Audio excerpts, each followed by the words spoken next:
Bonjour tout le monde, je vais vous présenter dans cette vidéo le cours d'électrotechnique. Alors c'est un cours complément des cours papier que je donne à mes étudiants. Alors tout d'abord, c'est quoi l'électrotechnique?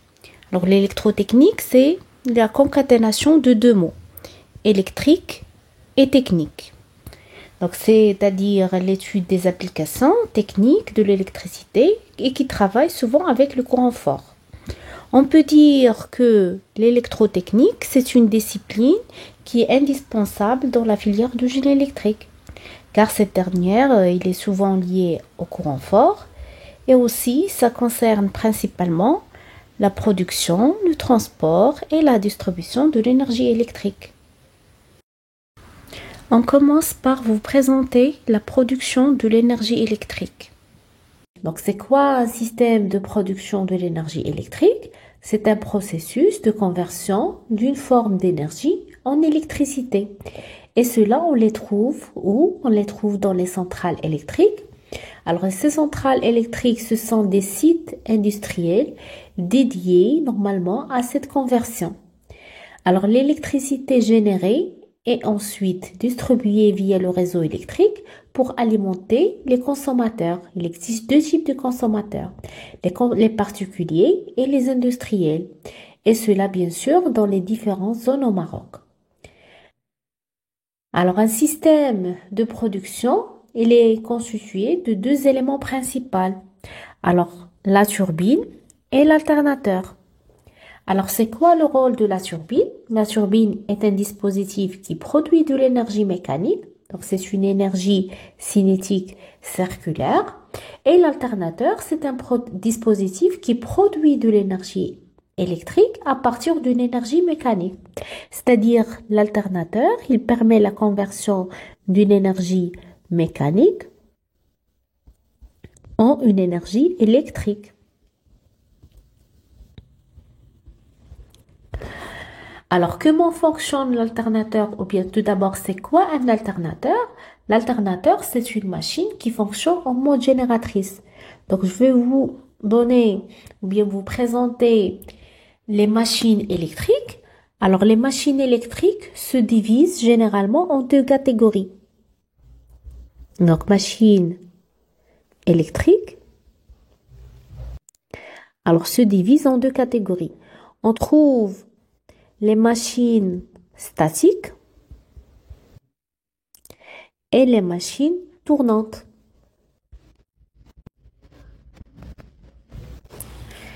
Alors, dans la catégorie des machines statiques, on trouve les transformateurs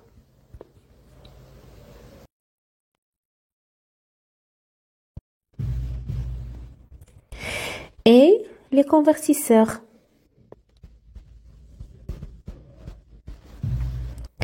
Alors, l'exemple des convertisseurs, ce sont les redresseurs, les onduleurs, les hacheurs, etc. Alors, dans la catégorie des machines tournantes, on peut distinguer deux types. Soit une machine tournante à courant continu,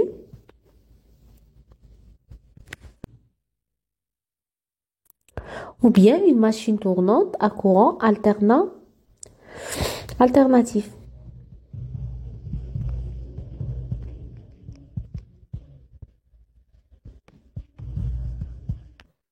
Alors, dans chaque catégorie, on peut distinguer, ou bien, si on prend la machine à courant continu, il peut fonctionner soit en mode moteur, soit en mode dynamo.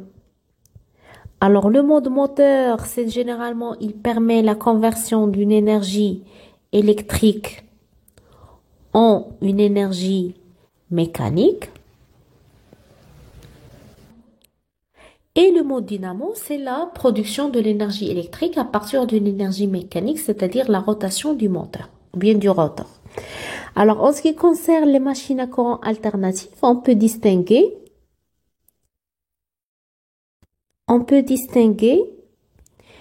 machine synchrone et la machine asynchrone.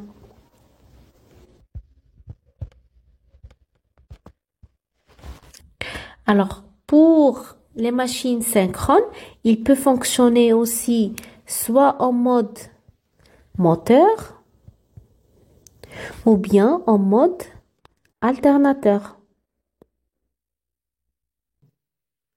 Et pour les machines asynchrones aussi, il peut fonctionner soit en mode moteur, soit en mode génératrice.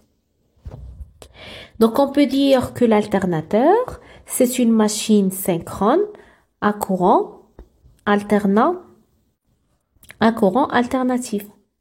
Alors, l'alternateur est un dispositif qui est composé de deux éléments principaux, le rotor et le stator. Alors, le rotor, c'est la partie tournante de la machine et le stator, c'est la partie fixe. Donc, l'alternateur, il est toujours normalement lié à la turbine qui va être chargée, bien sûr, de mettre en mouvement la partie mobile de l'alternateur, que c'est le rotor. Donc, le rotor, il est constitué d'un aimant permanent. Voilà. Alors, il tourne dans la partie fixe de l'alternateur. La partie fixe de l'alternateur, on l'appelle, c'est le stator. Donc, le stator, il est constitué des bobines au fil conducteur. Voilà la première bobine, la deuxième et la troisième. Donc, le mouvement de l'aimant permanent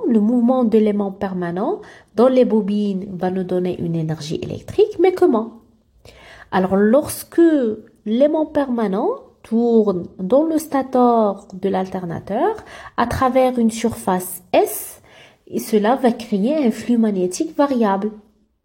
Alors, comment il va créer un flux magnétique variable? Parce que, alors, la présence de l'aimant permanent à côté d'un bobinage, il va créer un champ d'induction B.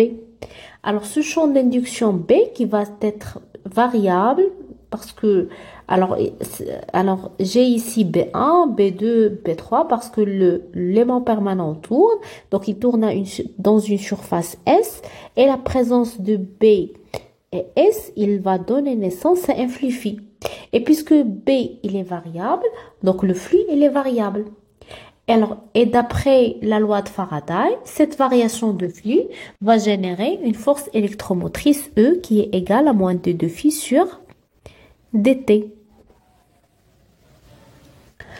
Alors, cette force électromotrice induit un courant électrique dans la bobine située dans le stator. Donc, il va induire un courant électrique I1, un courant électrique I2 et un courant électrique I3. Donc, en résumé, c'est le mouvement relatif entre l'aimant permanent et la bobine qui engendre une force électromotrice, donnant lieu, bien sûr, à la production du courant électrique dans l'alternateur. Et voilà à quoi ressemble un alternateur. Donc, c'est la partie tournante et celui-là, c'est la partie fixe. Et voilà à quoi ressemble la turbine. Donc, la turbine qui va nous donner ou bien qui va générer une énergie mécanique. Alors, quel est le problème de la consommation de l'énergie électrique? C'est que le besoin en énergie électrique, il ne cesse d'augmenter. Donc, chaque fois qu'un récepteur électrique est mis en marche, il faut simultanément produire et transporter de l'énergie électrique, car on ne peut pas stocker de l'énergie électrique. Donc, il en résulte que les sociétés de distribution prévoient les équipements pour la mise en œuvre des centrales électriques et aussi les lignes de transport et de répartition et les postes de transformation. D'accord? Alors, la production de l'énergie électrique implique la conversion de 4 formes d'énergie. La première forme d'énergie, c'est de forme hydraulique. La deuxième est de la forme thermique. La troisième, de la forme du vent. Et la quatrième, c'est de la forme solaire. Alors, donc, l'entraînement de la turbine peut être réalisé soit par la force de l'eau, c'est comme dans le cas dans les centrales hydrauliques et les centrales marémotrices. Alors, dans les centrales thermiques et dans les centrales nucléaires, c'est la vapeur qui est utilisée pour entraîner la turbine et produire de l'énergie électrique. Et dans les centrales éoliennes, c'est l'énergie cinétique du vent qui fait entraîner la turbine de l'éolienne pour produire de l'électricité. Dans la prochaine vidéo, partie 2, je vais vous expliquer l'essentiel sur le fonctionnement de chaque type de centrale électrique.